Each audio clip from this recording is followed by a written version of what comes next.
A blinding flash tore through the void, a star dying in defiance of all known laws. Astronomer Dr. Aris Thorne watched his instruments go wild as the supernova's light illuminated ghostly structures hidden in the darkness. His colleague stared at the screen, voice trembling with awe. That is not a star, it is a door. This single cosmic event will unravel reality itself and thrust humanity into a mystery beyond comprehension. By the end of this journey, you will witness the unveiling of a hidden universe and the profound truth about our place within it. What ancient secrets lie behind that door, and what price will we pay for the answer?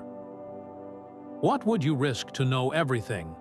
The supernova's fading light painted their screens with whispers of the impossible. For days, the deep space array sifted through the cosmic debris, its immense ears tuned to the ghostly remnants of the explosion. Then they found it, buried deep within the afterglow, like a signature etched onto reality itself, was a signal. It was not random static. It was a pattern, a cascade of pulses repeating in a sequence so complex and elegant it could only be one thing. A message. Dr. Aris Thorne stood before his team, the raw data flowing across the main display.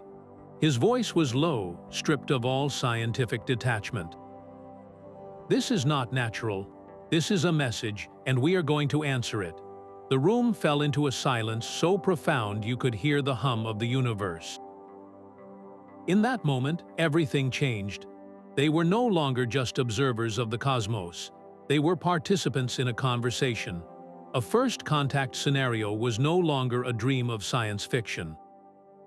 It was here, unfolding in their hands, a secret handed to them by a dying star.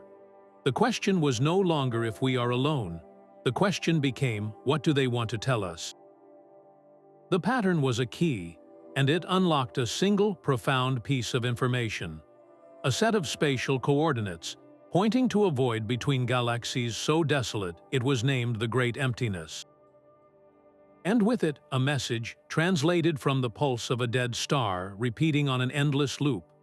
The gate is open. For Aris, it was a summons, a calling he felt in his very bones.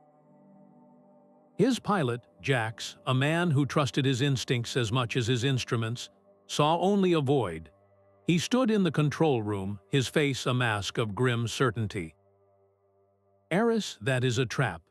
We cannot just fly our ship into absolute nothingness on the word of a ghost. It is the oldest trick in the book. But Aris was unmoved, his eyes fixed on the star chart where the coordinates glowed. He saw not a void, but a destination. He saw the door the supernova had revealed, and he knew with every fiber of his being that they were meant to walk through it. The argument was over almost as soon as it began. Aris initiated the launch sequence. The ship, a vessel of human hope and fear, turned its nose toward the abyss. They were answering an invitation from the unknown, heading for a gate they could not see, in a place where nothing was supposed to be. What would they find waiting for them on the other side of that emptiness? The event horizon slid through the void, a mote of dust drifting toward the coordinates. The great emptiness was a perfect, starless black, a canvas of nothing. Then it appeared, not a structure, not a ship, but a shimmer. A portal of rippling energy, so vast it dwarfed their vessel, hanging in the darkness. It did not reflect light. It consumed it, a wound in space that bled pure potential. Their approach was silent, but their ship was not. Proximity alarms screamed to life as the portal's gravity seized them. Jack's hands flew across the console, his voice tight with strain. All thrusters are firing at maximum. The pull is too strong. He shouted a final warning to his friend. Brace for tidal forces. It is pulling us in. The event horizon shuddered, its metal frame groaning in protest as the invisible hand of the gate wrenched it from normal space. There was no time for a course correction, no moment for a final thought. In an instant, the ship was swallowed, vanishing into the shimmering surface without a trace. They had taken the leap. crossing the threshold from the known universe into a realm of pure, uncharted mystery. What laws of physics, if any, would hold true on the other side of that shimmering veil? The shuddering stopped as abruptly as it began. Silence returned, a deep and profound quiet that felt heavier than the void they had left behind. Aris opened his eyes to a sight that stole his breath. They floated in a pocket of space, but it was a space unlike any they had ever conceived. All around them, stretching into an impossible distance, were vast crystalline structures. They were not mere rocks, but intricate geometric forms like frozen cities built by gods. Each one pulsed with a soft, internal light, a rhythmic glow that seemed to echo the heartbeat of the universe itself. Alien data streams, visible as rivers of shimmering code, flowed through the crystalline matrix, flooding their sensors. Aris stared, his voice a hushed whisper of pure awe. It is a library. This is not a weapon or a throne. It is a repository, an archive of cosmic history. Their ship's computers whined in protest, storage buffers flashing critical warnings as they were inundated with a flood of information so vast it was beyond human measure. It was like a single teacup trying to hold an ocean. Every known star, every planet, every event that had ever transpired across billions of years seemed to be encoded here, waiting. But for what? The sheer scale of it was humbling, a testament to a civilization that had not sought to conquer the stars, but to remember them. What story was this library trying to tell, and who was it left here for us to find? The river of alien code flowing across their screens suddenly stilled. A point of light bloomed in the center of the bridge, a gentle radiance that coalesced into a shimmering, humanoid form. It had no face, no features, only a calm and brilliant presence that filled the room with a soft hum. A voice, clear and melodic, spoke not through the air but directly into their minds. "I am a custodian. You have journeyed far to find this place." Aris could only stare, his scientific mind grappling with a being made of pure energy, a consciousness that had stepped out of the data streams themselves. The custodian continued, its tone one of ancient patience. "Your supernova was not a death. It was a key deliberately forged. You are the first in millennia to hear the call, the first to seek the truth we have preserved." The words hung in the air, challenging every assumption. A supernova, the most violent death a star can suffer, was not an end but a beginning, a locked door, and humanity had just proven itself worthy of turning the lock. Millennia, the word echoed. This library was not just old, it was a relic from an age so distant that human history was a mere blink in comparison. What truth could be so vital, so dangerous, that it required a dying star to announce its location, and a silent, eternal guardian to watch over it? The custodian awaited their questions, a silent sentinel of light ready to unveil the universe's oldest secrets. A profound silence followed the custodian's words. Aris stared at the being of light, his mind reeling from the implications, a key, a deliberate act. His voice was barely a whisper, but it cut through the quiet. "Who did this? Why us?" The custodian's form pulsed gently, its light seeming to dim for a moment as if in contemplation. "The reality you perceive is but a single thread in a vast tapestry. Your universe is one of many, layered one atop the other, fractured and out of sync. The light of the supernova was a calibrating pulse, a necessary event to bring these fractured timelines back into a momentary harmony. It was a reset, allowing a single, clear signal to be heard across the dissonance. The question is not why you, but why now? Your civilization has reached a precipice, a point where your choices will either mend a tear in reality or widen it irrevocably." Aris felt a cold dread seep into him. This was not about first contact or cosmic history. It was about survival on a scale he could not comprehend. He thought of the ghostly structures revealed by the supernova, the door in the darkness. It was not a door to another place, but to another state of being. The custodian's warning echoed in his mind. a psychic tremor of immense gravity. To know the architects of this design is to accept a burden that has shattered lesser minds. Some truths are not simply learned, they are endured. The path to understanding is lined with the echoes of those who came before you and failed. You seek a simple answer, but you ask for the weight of existence itself. Are you certain your species is ready to carry it? The being of light waited, its silent question hanging in the air, more terrifying than any answer it could give. The custodian's light flickered, its form dissolving back into the shimmering data streams from which it came. Left alone with the impossible library, Aris and Jax began the work of understanding. They wandered through the crystalline corridors, their ship's scanners translating the alien glyphs into fragmented histories. They pieced together the story of the architects, a civilization so ancient they had learned to weave the fabric of reality itself. They built not cities but entire dimensions, living as gods among the layers of the cosmos. Their greatest achievement was this library, a sanctuary for all knowledge. But their ambition became their undoing. The records showed a cataclysm, a reality-rending event they referred to only as the Great Fracture. In their quest to map all of existence, they had apparently torn a hole in it. And then, the records simply stopped. The vast history of the most advanced beings to ever live ended in a single, chilling data point. A solitary crystal, darker than the void around it, hummed to life as Aris approached. It projected a ghostly image of a final, desperate architect, its form distorted by panic.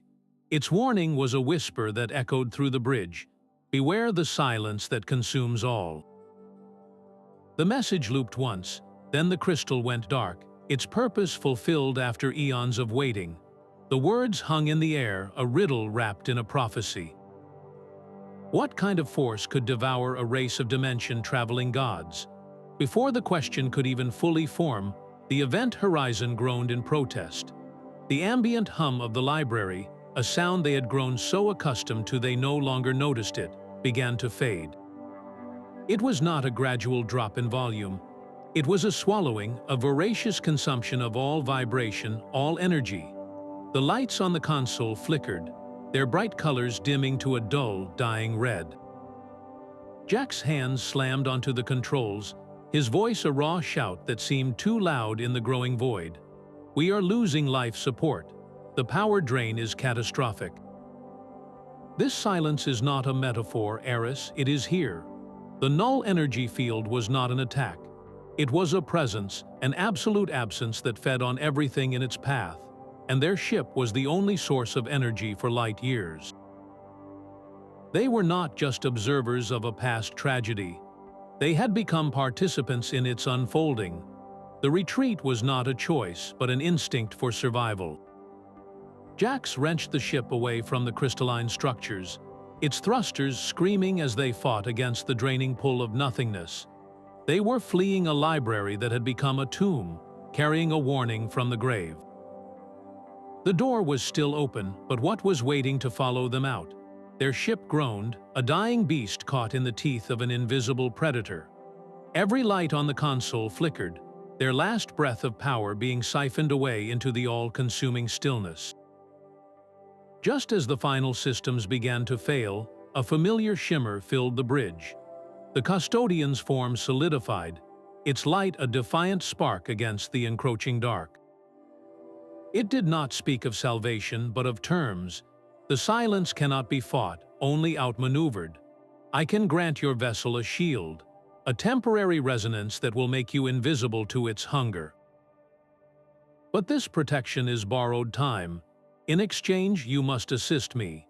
A critical anchor point, a foundational structure that maintains the stability of this pocket universe, has been compromised. If it fails, this entire dimensional library will be unmade. Aris stood firm, his own desperation hardening into resolve. He looked at the being of light, not as a supplicant, but as a partner in a desperate gamble. "We will help you," he said, his voice cutting through the ship's death rattle. "But your protection is not the only price. We need answers. Tell us who created the supernova key." Tell us why they chose our star, our moment in time, to send that signal. The custodian's light pulsed, a slow, rhythmic beat that seemed to measure the weight of the request. It was a gamble, demanding truth from a creature that guarded it above all else. The silence stretched, filled only by the fading hum of their ship. Then the custodian spoke, its tone one of solemn agreement. The terms are accepted. Your answers will be provided upon the successful stabilization of the anchor, a fragile pact forged in the shadow of oblivion. The shield snapped into place around the event horizon, a bubble of fragile harmony in a sea of silent dissolution. The lights on the console steadied, and the ship's systems groaned back to a semblance of life. They had their reprieve. Now they had a job to do. The anchor point was not a physical object, but a knot of woven reality, a place where the laws of several universes gently intersected. Their task was to navigate to its heart and recalibrate its failing frequencies, a delicate procedure that felt like performing open-heart surgery on existence itself. With the custodian as their guide, they moved forward, not just to save themselves, but to secure the answers that had drawn them across the void. The truth was now the other half of the bargain, a prize waiting at the end of a very dangerous road. The event horizon slid through the crystalline canyons, its new shield humming with borrowed energy. Their destination was a structure that dwarfed all others, a colossal sphere of interlocking rings that spun in a silent, complex ballet. This was the anchor point, the quantum engine that held the pocket universe together. Its surface should have been a blaze of coherent light, but now it was a sickly, flickering amber. Jax guided the ship into a docking cradle of pure energy, the vessel shuddering as it locked into place. The air inside the vast chamber crackled with instability, the very laws of physics feeling thin and frayed. Their engineer, Lena, was already at work, her hands flying across a portable interface, her face illuminated by streams of erratic data. Her voice was tight, focused, a stark contrast to the chaos on her screen.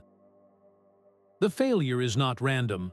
She traced a path of corrupted code, a virulent strand woven through the engine's core protocols. This was deliberate. Her eyes met Aris's, wide with a chilling realization. Someone does not want these realities to stay separate. The sabotage was an act of cosmic vandalism, a calculated strike against the very architecture of existence. The stakes were no longer about their survival or even the library's knowledge. This was about preventing a cataclysm. If the anchor failed completely, the delicate walls between universes would shatter. Layers of reality would collapse into one another, a chaotic merger of laws and timelines that would unmake everything in a storm of absolute contradiction. They were not just fixing a machine. They were standing guard at a border between worlds, and someone had just blown up the checkpoint. Security logs flickered to life, their ghostly playback revealing the saboteur. A lone figure, humanoid in shape, moved through the anchor chamber with an impossible grace, its form phasing through solid crystal as if it were mist. It touched the core, and a wave of corruption bloomed under its fingertips before it vanished, leaving only the damage behind. The custodian's light pulsed with a grim recognition. That is a walker, a being from a parallel timeline, one who has learned to step between the layers of reality. They are rare and they are dangerous. Their motives are their own, and they care little for the stability of worlds they consider foreign. Jax stared at the fading image of the intruder, his hands clenching into fists. His voice was low, a promise etched in steel. We find this walker, we get answers. This was no longer just about repair. It was a hunt. The dimensional manhunt began not with a roar, but with a whisper of data. The custodian isolated the unique quantum resonance of the walker's passage, a faint trail of breadcrumbs left in the fabric of space-time itself. Following it would be like tracking a single scent on a hurricane wind. Their ship, the Event Horizon, slid out of the docking cradle and turned not toward the stars. but toward a shimmering, unstable rift the Custodian opened before them. This passage will follow the resonance. The Custodian's voice echoed in their minds, but be warned. The space between worlds is not empty. It is a chaotic crosscurrent of discarded possibilities and half-formed realities. To follow a walker is to walk a tightrope over an abyss of what might have been. The ship plunged into the rift, and the stable universe fell away, replaced by a dizzying kaleidoscope of fleeting images. They saw cities of glass under twin suns, oceans of liquid metal, and vast deserts where the sand sang. These were not destinations, but echoes, the ghostly impressions of realities that existed just beyond the veil. The walker's trail weaved through this chaos, a single thread of purpose in a tapestry of madness. They were chasing a ghost through the multiverse, and every passing moment carried them further from any home they had ever known. What drove a being to risk the collapse of everything, and what would they do when they finally cornered it? The kaleidoscope of worlds snapped into a single, horrifying focus. The event horizon shuddered to a halt, its engines groaning in protest as they settled into a reality that felt wrong. Aris stepped out onto a surface that crumbled like ancient bone beneath his boots. The world around them was a study in monochrome, a landscape bleached of all color and life. The sky was a perpetual, sickly twilight, and the air carried the scent of dust and ozone. In the distance, the skeletal remains of a city clawed at the sky, its buildings frozen mid-collapse. Jax scanned the horizon with his weapon raised, his voice a low growl. Nothing, no movement, no heat signatures. This place is a tomb. Aris activated the portable resonator the Custodian had provided, a device that glowed with a soft, protective light against the oppressive gray. He watched as the device's readings flickered wildly. His breath caught in his throat as he understood. "Time is broken here," he whispered, the words heavy with a terrible finality. "Look at the readings. The flow of time is not linear, it is shattered, looping back on itself in meaningless fragments. This is not a parallel world. This is a corpse, a reality where the anchor failed completely. This is what we are trying to prevent from happening to every other universe, including our own." The catastrophic stakes of their mission were no longer a theoretical warning from a being of light. They were standing in the proof, a graveyard of possibility where cause and effect had unraveled. A sudden, ghostly wail echoed from the dead city, a sound that was not of the wind but of pure anguish, trapped in an endless, repeating moment. The walker had led them here, to the scene of its greatest crime, or perhaps its most profound failure. What terrible purpose could justify creating a horror like this? The ghostly wail from the dead city resolved into a single, desperate word, echoing off the colorless ruins. "Stop!" A figure emerged from behind a fractured pillar, its movements a distorted mirror of Aris' own. The portable resonator in Aris' hand flared, its light illuminating the man's face. Jax's weapon remained trained, but his grip faltered. The face was older, etched with lines of profound grief and a terrible resolve, but it was unmistakably the face of Dr. Aris Thorne. "I had to," the walker said, his voice a ragged echo of the man standing before him. The supernova was the only way to stop a greater evil. He took a step closer, his eyes pleading with his own past, our own humanity's expansion. "In my timeline, we did not find the library, we found a weapon. We harnessed the architect's technology not to understand, but to conquer. We became a plague, spreading across the dimensions, consuming everything in our path. The silence you feel here. The supernova was not a key to a door. It was a quarantine protocol. I triggered it to burn out the infection, to collapse the dimensional pathways we were using, to stop us before we could become that." Aris stared, his mind reeling. The moral certainty of his mission shattered into 1,000 pieces. He had come seeking truth, only to find that the ultimate villain, the force that needed to be stopped, was a reflection of humanity itself. The future Aris had not acted out of malice, but from a terrible, hopeless necessity. He had sacrificed entire realities, including his own, to cage a monster of his own species' creation. The choice before the present Aris was now unbearable. He could complete the anchor repair, restoring the pathways his future self had tried to destroy, potentially unleashing the very expansionist horror he had just described. Or he could join his future self and ensure the silence consumed everything forever. The fate of the multiverse now hinged on which version of Aris Thorne was right. "You are a monster." The words fell from Aris' lips, hollow and automatic. He stared at the broken man before him, this future version of himself, and felt a cold, sickening understanding take root. He was not looking at a villain. He was looking at a reflection in a shattered mirror. A man who had been pushed to the absolute edge of existence and forced to make a choice no one should ever have to make. The silence of the dead world around them was the evidence of that choice. Future Aris did not flinch from the accusation. His eyes, older and infinitely wearier, held a grief so vast it seemed to dim the very air. "A monster would have enjoyed the power," he said, his voice raw. "A monster would have found another way. I searched for one until there was no time left. We were a cancer, Aris. Our curiosity, our ambition, our relentless need to expand. We took the gifts of the architects and turned them into a weapon of conquest. We did not seek to learn from other realities. We consumed them, stripping them of their energy, their history, their very substance to fuel our own endless growth. I watched as we bled dimensions dry, leaving behind husks like this one. The supernova was the emergency brake on a runaway train.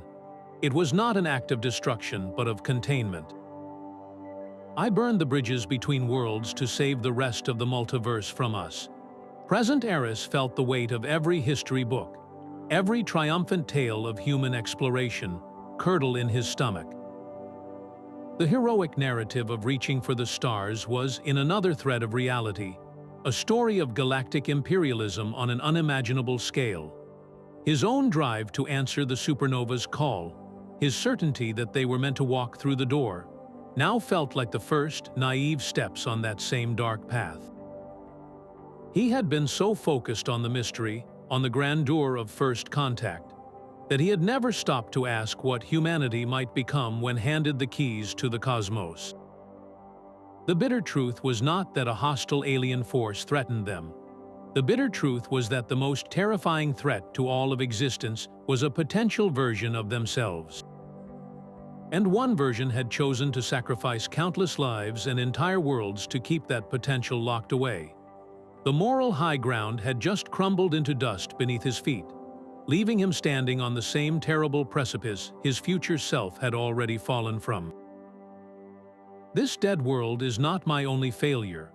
The voice of the future Aris was a hollow rasp, his gesture taking in the bleached ruins around them. "The silence is not a weapon I created. It is a fundamental force, the natural entropy of the multiverse. I merely accelerated its approach." He looked at his younger self, his eyes filled with a desperate, terrifying clarity. "My quarantine protocol, the supernova, it did not just burn the bridges. It weakened the very walls between worlds. The silence feeds on that instability. It is spreading now, faster than I ever calculated, consuming fractured realities one by one. You have felt its hunger. You have seen it drain the energy from your ship. Containing humanity is no longer the priority. Saving any version of existence is. There is only one path forward now, one I lack the courage to take. You must merge the timelines." His words hung in the air, a concept so vast it defied comprehension. He was not talking about closing a door, but about shattering every wall in the house and building a single, new room from the pieces. You must find a way to weave these broken threads of reality back into one stable, unified fabric. It is the only way to create a structure strong enough to withstand the silence. Fail and everything, every possible version of you and me, of every star and every story, will be unwound into absolute, final nothingness. The task he presented was not just nearly impossible, it was paradoxical, like asking a single note to become an entire symphony. How do you convince a billion branching realities to agree on a single past, a single present, a single set of physical laws? The weight of it threatened to crush Aris' spirit. He had come seeking a single truth, and had instead been handed the responsibility for all truth everywhere. A plan formed in that dead space, a desperate alliance between a man and the ghost of his own future. They would not repair the anchor to its original purpose of separation. They would turn it into a loom, a machine to weave the frayed edges of broken realities back together. Back aboard the event horizon, Lena stood before a holographic schematic that glowed with terrifying complexity. She pointed to a single, pulsing frequency signature, the unique quantum echo of the supernova that had started it all. Her voice was calm, a stark contrast to the apocalyptic data swirling around her. The supernova's residual energy is the only catalyst powerful enough to begin the merge, she explained. Its signature is woven into the fracture itself. We can use it as a harmonic thread to guide the realities back into alignment. But her eyes swept across the small crew, her expression grim. The margin for error is absolute zero. One miscalculation in the resonance frequency, and we will not be merging the timelines, we will be shredding them. The plan was a symphony played on the edge of a razor, a single, perfect note that had to be sung into the heart of a storm. With the guidance of both the present Aris and his future self, they began the delicate work of reprogramming the anchor. They were no longer mechanics fixing a broken engine. They were surgeons attempting to graft a new cosmic nervous system.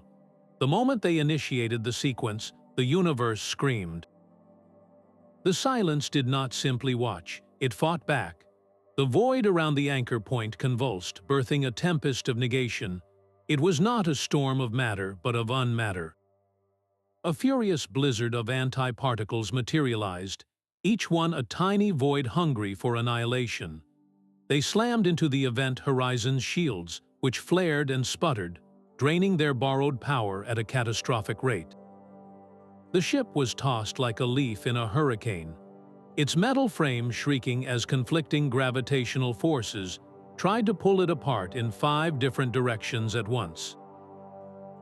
Jax was a statue of focus at the helm, his muscles straining as he wrestled with the controls, his voice a raw shout over the cacophony of alarms. I cannot hold her steady. The dimensional walls are shaking apart. He fought not just the storm, but the fabric of reality itself, which was now rippling and tearing around them like rotten cloth. Through the viewport, they could see the kaleidoscope of other realities flashing in and out of existence, bleeding into one another in a chaotic, terrifying display. The merge had begun, and the universe was fighting its own salvation with the fury of final death. The event horizon groaned, a dying beast in a storm of unmaking. Jax fought the controls, his knuckles white, his voice a raw plea against the screaming of the ship. The shields are failing, we cannot hold. From the comms, the voice of the future Aris was calm, a strange and terrible peace in the heart of the chaos. He had seen this moment, he had calculated the cost. There is a way, he said. My vessel carries a unique quantum signature, a resonance locked to the fracture. I can use it as a buffer.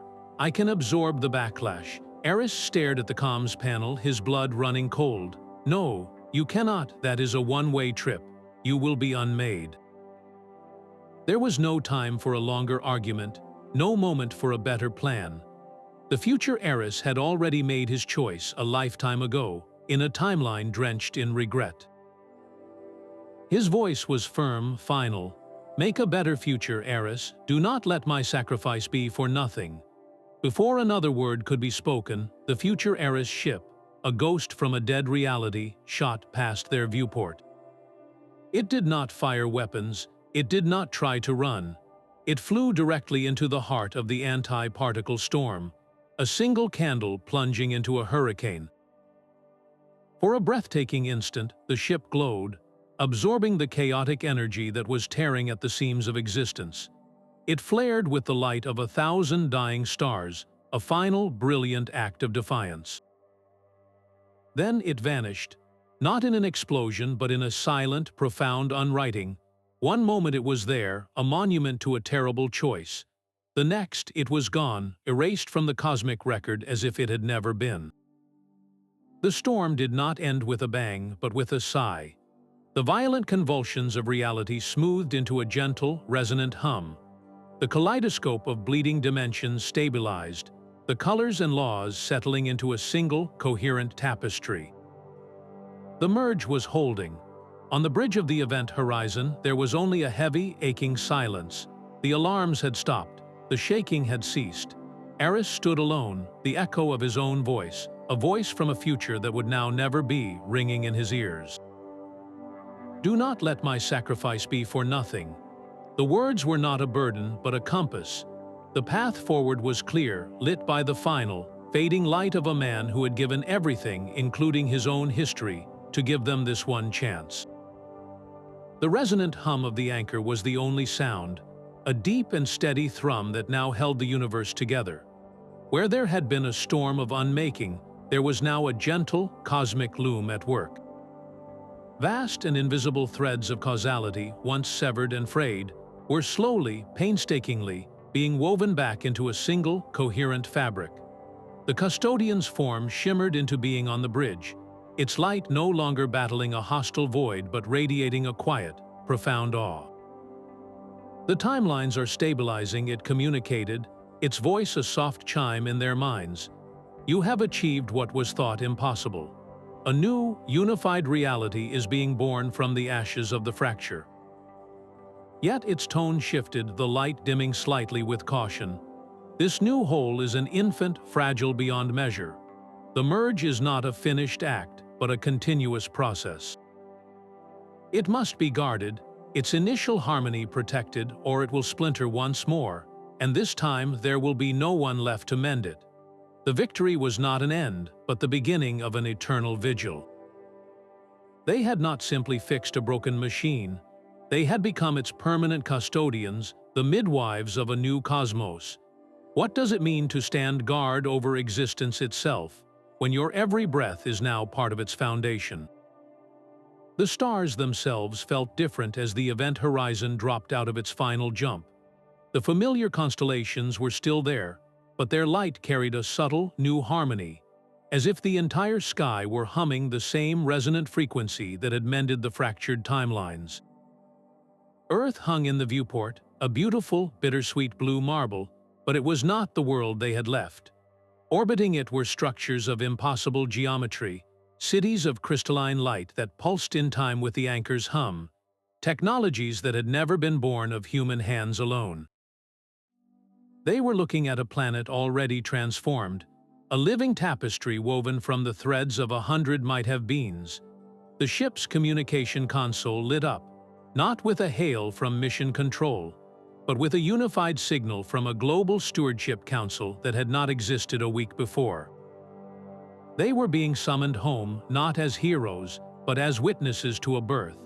Stepping onto the soil of this new Earth was a profoundly disorienting experience. The air smelled of rain and ozone, yes, but also of alien pollens from forests that had never grown in their original timeline. People walked the streets with a quiet sense of shared confusion, their memories a delicate, overlapping palimpsest. A child might recall building a sandcastle on a beach that no longer existed, while simultaneously remembering playing in a crystalline garden under a violet sky. It was not amnesia, but a profound expansion, a collective consciousness struggling to integrate a million new yesterdays. The very ground seemed to vibrate with a low, steady purpose, the planet itself now a fundamental node in the stabilized cosmic network. The council chamber was not a room of polished wood and national flags, but a vast, circular amphitheater open to the sky. Its architecture a seamless blend of human design and architect crystal. The faces looking back at Aris were a mosaic of humanity. but their eyes held a depth of experience that spanned realities. He stood before them, a man who had spoken to a custodian and watched a version of himself die to give them this chance. His voice did not boom with triumph. It was quiet, steady, and carried the weight of the dead universe they had left behind. "We are no longer alone," he began, and the simple truth of it settled over the assembly. "And we are no longer just one people. We are a confluence, a gathering of echoes from futures that were, and futures that might have been. The technology you see blossoming around us, the memories that feel both foreign and familiar, are not an invasion. They are an inheritance, and they come with a single, non-negotiable condition. We must evolve together. To cling to the old divisions of nation or ideology is to risk splintering this fragile whole. We have been given a second chance not just for our world, but for the entire fabric of existence we now help to sustain. Our curiosity, our ambition, these are not traits to be suppressed, but forces that must be guided by a new wisdom.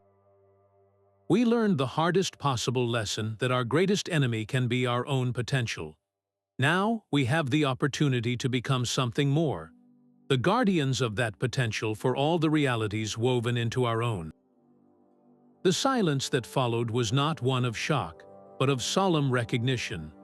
The question hanging in the air was no longer about what they had gained, but about what they were now required to become.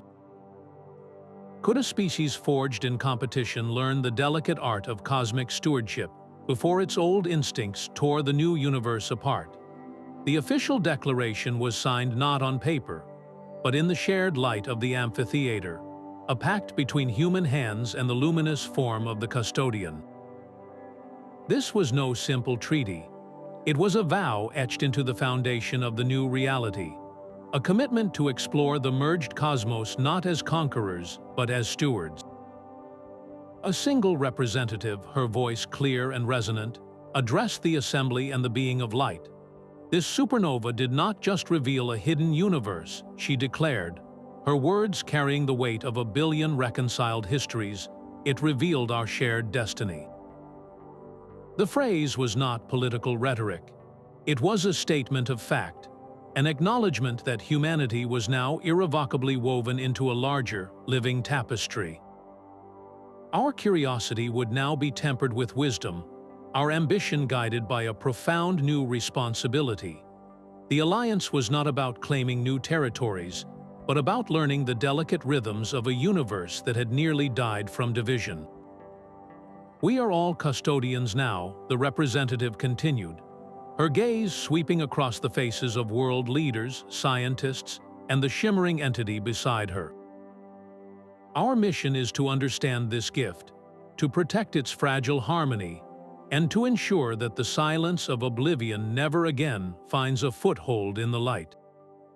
The new era would be built on a simple, revolutionary principle: that exploration and preservation are two sides of the same coin.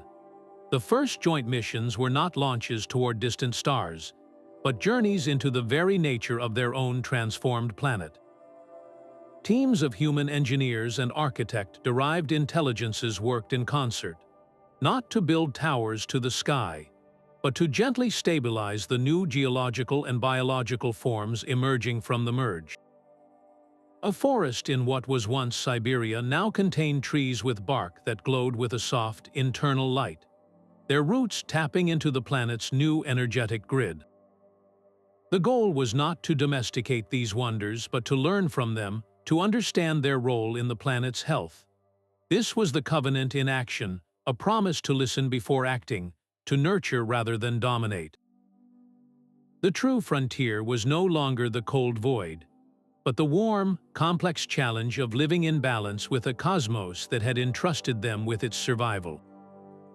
The first joint mission departed from a docking ring woven of moonlight and mathematics, a structure that had not existed a month before. Aris stood on the bridge of the newly christened vessel, the Confluence, flanked by a crew that was a living testament to the alliance.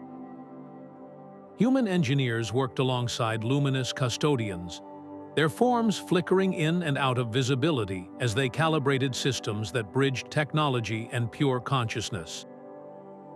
Their destination was not a star, but a calm, shimmering nexus in the void.